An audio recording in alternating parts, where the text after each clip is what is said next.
নম তস্য ভগবত অরহত সম্ম সম্বুদ্ধস্য বুদ্ধং শরণং গচ্ছামি। কর্মজ্ঞান বজ্র বা রামকৃষ্ণ দাসের করা ধম্মপদ গ্রন্থ পড়ার আজ নবম দিন। তিব্বতী ধম্মপদকে হিন্দিতে অনুবাদ করেছেন লাদাখের সেন্ট্রাল ইনস্টিটিউট অফ বুদ্ধিস্ট স্টাডিজের প্রধান আচার্য ওয়াংচুক দর্জি নেগি। আচার্য নেগির সেই ভাষ্যকে বাংলায় অনুবাদের কাজটাকে করেছেন রামকৃষ্ণ দাস, যিনি পরবর্তীকালে তিব্বতী বৌদ্ধ ধর্মে দীক্ষিত হবেন এবং তাঁর সন্ন্যাস জীবনের নাম হবে কর্মজ্ঞান বজ্র। আধুনিক কালের একমাত্র বাঙালি বজ্রযানী সন্ন্যাসী হিসাবে যিনি রচনা করবেন লামার ঝোলা নামের বই। ধম্মপদ গ্রন্থের নবম অধ্যায়ের নাম হল পাপবজ্ঞ বা দ্য ইভিল। এই অধ্যায় বলছে ছোট ছোট খারাপ কাজ জমে বড় দুঃখে পরিণত হয়। পাপ প্রথমে মধুর মনে হলেও পরে অনেক কষ্ট দেয়, তাই পাপ কাজ থেকে বিরত থাকা এবং নিজেকে শুদ্ধ রাখা প্রয়োজন। অর্থাৎ ছোট খারাপ কাজও এড়িয়ে চলতে হবে। পাপবজ্ঞের বিস্তারিত আলোচনায় যাওয়ার আগে জানিয়ে রাখি, আমার নাম প্রবীর চ্যাটার্জি। আমি একজন মিডলাইফ ট্রান্সফরমেশন কোচ। 40 পেরোনো পুরুষদের ভালো ভাবা, ভালো বলা আর ভালো দেখানো শিখিয়ে তাদের জীবন বদলাতে সাহায্য করেই আমার কাজ। এই কাজ সংক্রান্ত ভিডিও আপলোড করছি প্রত্যেক সপ্তাহে। এখনও না করে থাকলে এখনই আমার এই চ্যানেল সাবস্ক্রাইব করুন আর এই ভিডিওটাকে শেয়ার করতে ভুলবেন না। আপনার কোন বন্ধুর উপকার হবে? তাহলে দুটো কাজ রইল আপনার, সাবস্ক্রাইব এবং শেয়ার। এবারে ধম্মপদ গ্রন্থের নবম অধ্যায় অর্থাৎ পাপবজ্ঞের এক একটি পদ, তাদের অর্থ এবং ভাবার্থ শুনে নিই আমরা। অহিত্যরেথ কল্যাণে পাপা চিত্তম নিবারয়ে দ্বন্দ্বং হি করত পুঙ্গঙ্গ পাপস্মিং রমতি মন। পুণ্যকর্ম করতে হলে তাড়াতাড়ি করো, চিত্তকে পাপ কর্ম থেকে নিবৃত্ত করো। পুণ্য করতে দেরি করলে মন পাপ কাজে রত হতে থাকবে।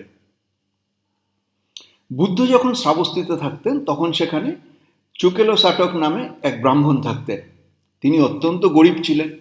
তার কাছে একটাই চাদর ছিল যা স্ত্রী ও পুরুষ উভয়েরই গায়ে দেওয়ার মতো। একদিন ব্রাহ্মণ শ্রাবস্তির জেতবনে গেলেন। সেই জেতবন যা স্বর্ণমুদ্রায় সম্পূর্ণ ঢেকে অনাথপিণ্ডদ নামে এক ধনী ব্যক্তি রাজার কাছ থেকে কিনে ভগবানকে দান করেছিলেন।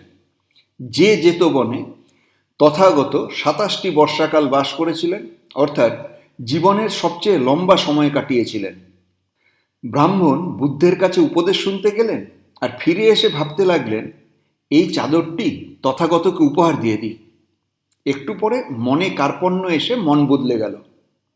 আবার একটু পরে দান করার ভাবনা এলো। এরকম টানাপোড়েন চলল।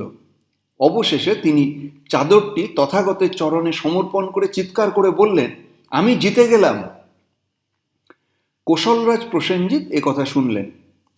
ব্রাহ্মণের এরকম চিৎকার করার কারণ শুনে ও তার এরকম দুষ্কর দান দেখে খুশি হয়ে রাজা তাকে একজোড়া কাপড় দান করলেন। সেগুলিও তিনি সঙ্গে সঙ্গে তথাগতকে দান করে দিলেন। রাজা আবার খুশি হয়ে তাকে 32 জোড়া কাপড় দান করলেন। ব্রাহ্মণ মাত্র 2 জোড়া কাপড় রেখে বাকি সব তথাগতকে দান করে দিলেন। পরদিন রাজা তাঁকে 4টি হাতি, 4টি ঘোড়া, 4 জন মহিলা, 4টি গ্রাম ও 4000 মুদ্রা দিলেন। সন্ধ্যায় ধর্মসভায় এই বিষয়ে আলোচনা হলো। বুদ্ধ তা শুনে এই গাথাটি সেই ধর্মসভাতেই শোনালেন। পাপঞ্চে পুরিশ কৈরা ন তং কৈরা পুনঃপুনং ন তমহি ছন্দং কৈরাথ দুঃখ পাপস্য উচ্চয়। মানুষ যদি পাপ কাজ করে ফেলে তবে তা বারবার করা উচিত নয়। পাপে রত হবে না, কেননা পাপের সঞ্চয় দুঃখদায়ক হয়। পাপকর্ম কি? সেটাই পাপ কাজ যার কারণে এই জন্মে এবং পরজন্মে দুঃখ ভোগ করতে হয়। অথবা যে কাজ রাগ, দেশ, মোহ ইত্যাদি ক্লেশের দ্বারা প্ররোচিত হয়ে করা হয় তা পাপ কাজ। মহাপুরুষগণ যার নিন্দা করে থাকেন। যা পরোপকারে রাগহীন, মোহহীন, বিদ্বেষহীনতায় সম্পাদিত হয় তাই কুশল কর্ম। পুঙ্গঙ্গঞ্চে পুরিশ কৈরা কৈরাথেনং পুনঃপুনং তং হি ছন্দং কৈরাথ সুখ পুঙ্গঙ্গস্য উচ্চয়। ব্যক্তি পুণ্যকর্ম করুক, বারবার করুক, তাতে ব্যাপৃত থাকুক, সঞ্চিত পুণ্য সুখের কারণ হয়। স্থবির ও মহাকশ্যপ পিপ্পলি গুহায় 7 দিন লাগাতার ধ্যানে মগ্ন থেকে 7ম দিন ভিক্ষা করার জন্য বেরোলেন। স্থবিরকে ভিক্ষা করতে দেখে ফসলের পাহারাদার একটি মেয়ে নিজের খাদ্য তাঁকে দিয়ে দিল। সে আনন্দিত মনে ঘরে ফিরে যাচ্ছিল, হঠাৎ তাকে সাপে কামড়ালো, আর স্থবিরকে দান করায় তার মনে যে আনন্দিত অবস্থা হয়েছিল, সেই অবস্থাতেই তার মৃত্যু হওয়ায় সে দেবলোকে চলে গেল। যখন সে দেবলোকে জন্ম নেওয়ার কারণ জানতে চাইল, তখন জানল যে স্থবিরকে নিজের আহার দান করায় এমন হয়েছে। স্থবিরের অনুপস্থিতিতে সে দেবলোক থেকে পিপ্পলি গুহায় এসে ঝাঁট দেওয়া, জলের ব্যবস্থা করা ইত্যাদি করত। একদিন স্থবির তা দেখলেন। তার মনে হলো একটি মেয়ের পক্ষে স্থবিরের স্থান ঝাঁট দেওয়া ইত্যাদি কাজ শীলের বিরুদ্ধে। তিনি তাকে নিষেধ করে দিলেন। মেয়েটি বারবার অনুমতি চাইলেও তা পেল না। তখন সে নিজের দিব্য শরীর দেখিয়ে আকাশে কাঁদতে লাগল। সেই সময় ভগবান সেখানে পৌঁছলেন আর উক্ত গাথাটি গেয়ে বললেন, স্থবির বারণ করতে পারে, কিন্তু তুমি নিজের পুণ্যকর্ম এইভাবেই করতে থাকো। পাপোপি পশ্যতি ভদ্রং যাবো পাপং পচ্যতি, যদাচ পচ্যতি পাপং অথ পাপো পাপানি পশ্যতি। যতক্ষণ পর্যন্ত পাপের পরিণাম সামনে না আসে, ততক্ষণ পাপও ভালো লাগে। যখন পাপ তার পরিণাম দিতে শুরু করবে, তখন পাপীর মনে হবে, এ আমি কি করলাম। সংসারে কখনো কখনো দেখা যায় পাপী আনন্দে ঘুরে বেড়াচ্ছে, ধোঁকাবাজ দিন দিন উন্নতির দিকে অগ্রসর হচ্ছে, আর ধার্মিক লোক ভীষণ কষ্ট ভোগ করছে, উপেক্ষিত হচ্ছে। এরকম কেন হয়? এর 2টি কারণ হতে পারে। প্রথমটি হলো, ব্যক্তি এখন যে অসৎকর্ম করার পর সুখময় জীবন কাটাচ্ছে, তা পূর্বজন্মের কর্ম হতে পারে।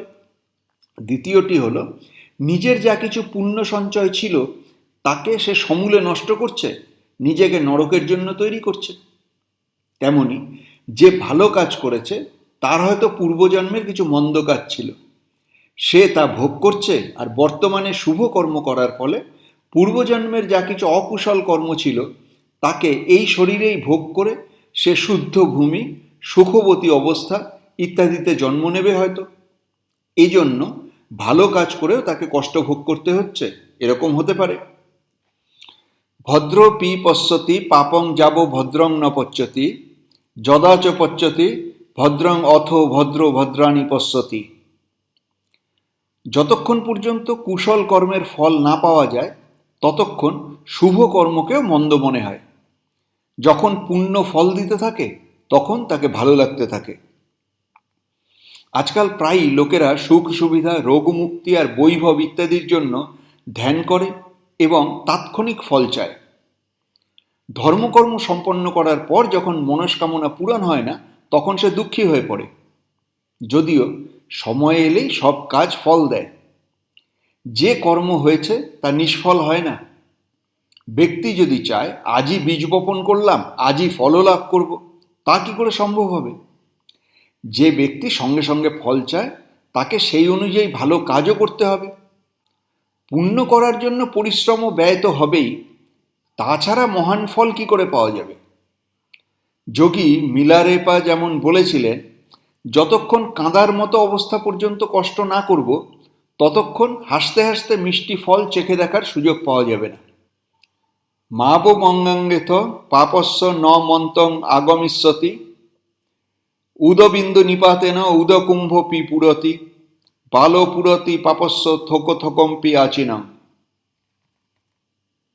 এই সূক্ষ্ম পাপ আমার কিছু ক্ষতি করবে না, এরকম ভেবে তার অবহেলা করো না। বিন্দু বিন্দু জলে যেমন কলসি ভরে যায়, তেমনি মূর্খ লোক একটু একটু পাপ জমা করে পুরোপুরি পাপে ভরে যায়। জেতবন মহাবিহারে এক অসংযত ভিক্ষু যেখানে নোংরা নিয়ে যেত, সেখানেই তা ফেলে আসতো।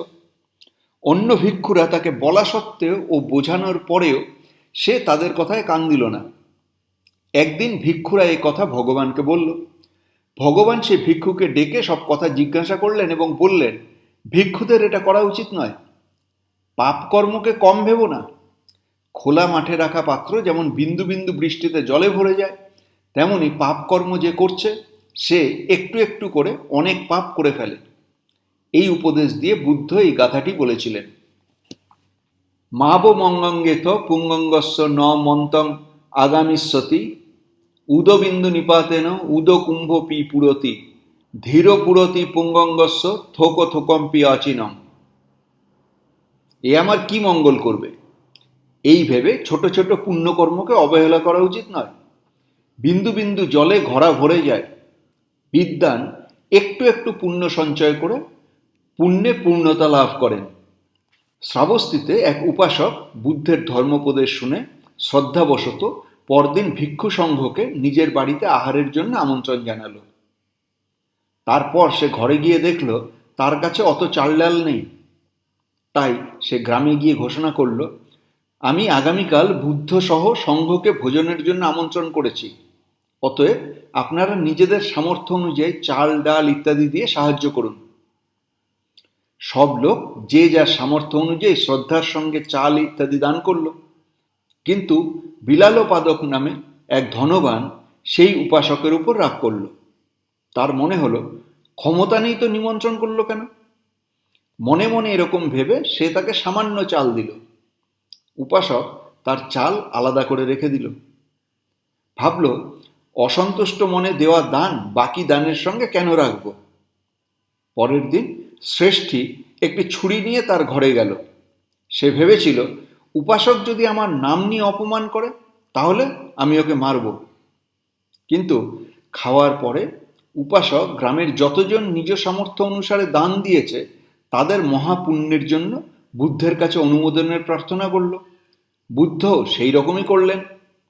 এই দেখে শ্রেষ্ঠী উপাসকের পায়ে পড়ে ক্ষমা চাইল এবং নিজের মনের সব কথা বুদ্ধকে বলে দিল।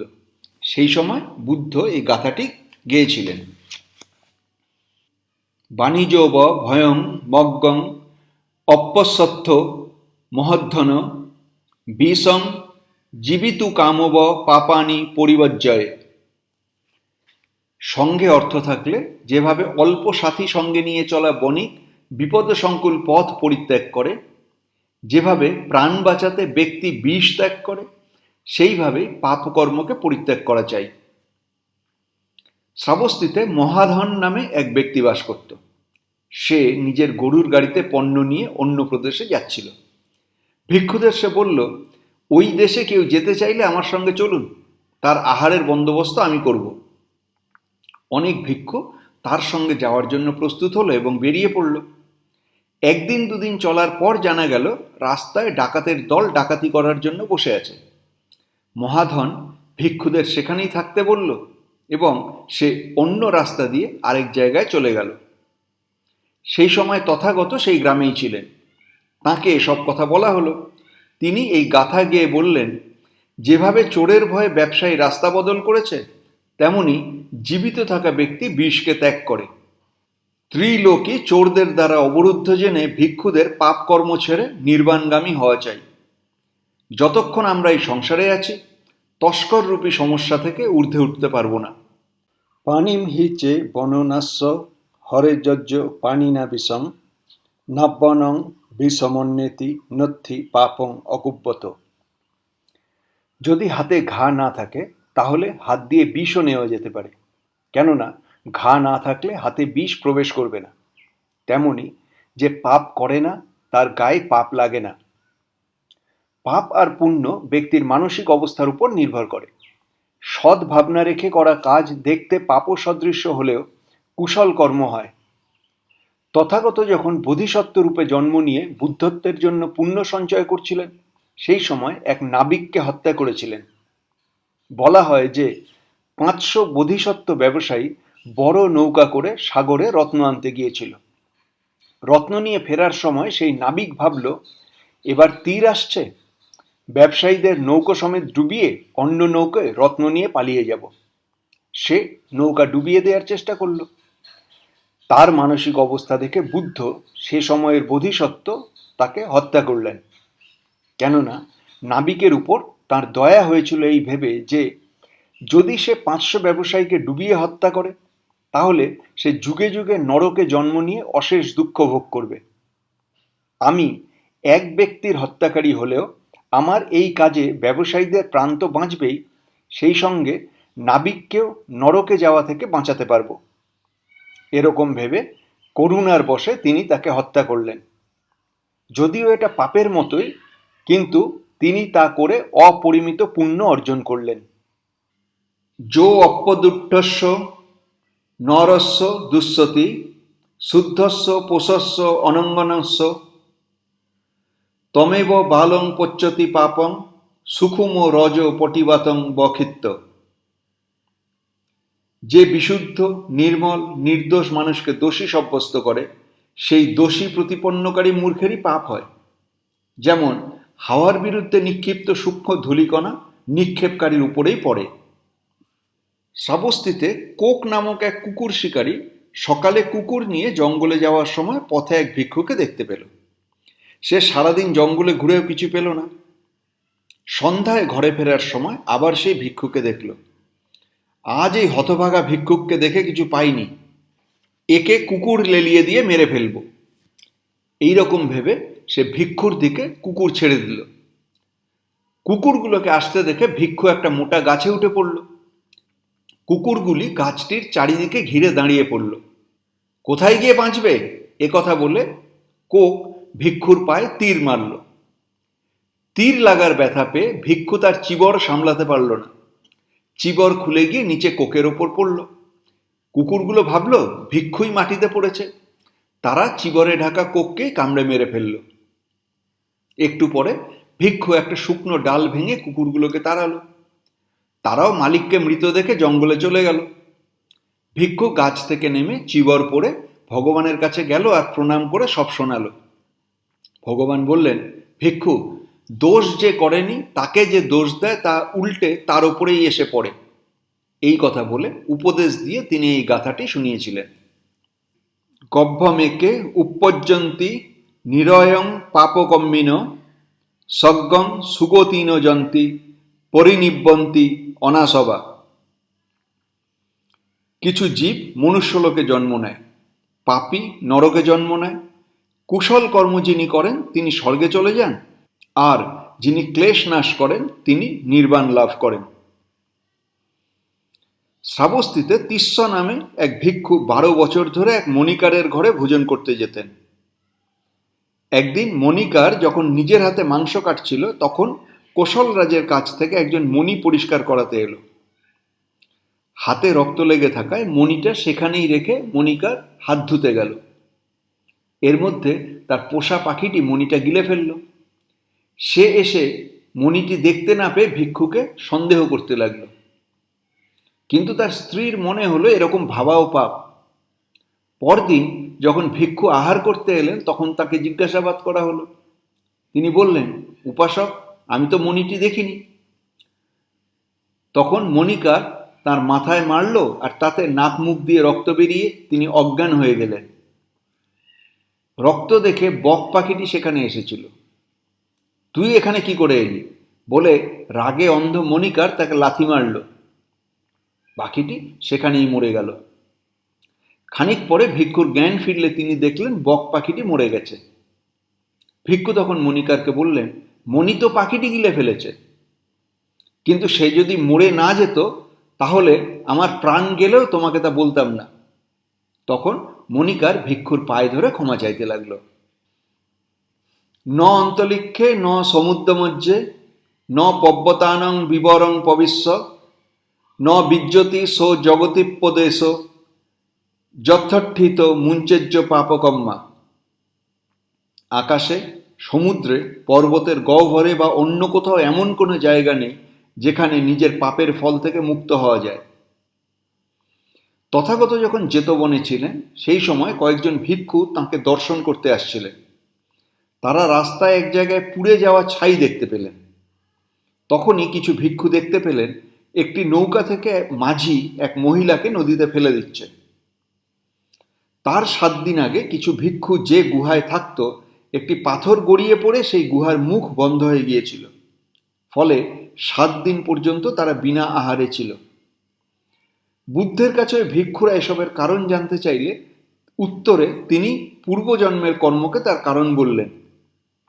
সবচেয়ে ছোট ভিক্ষু জিজ্ঞাসা করল, পাপকর্ম করে আকাশে উড়ে সমুদ্রের মাঝে বা পাহাড়ের মধ্যে লুকিয়ে তার থেকে বাঁচা যাবে না?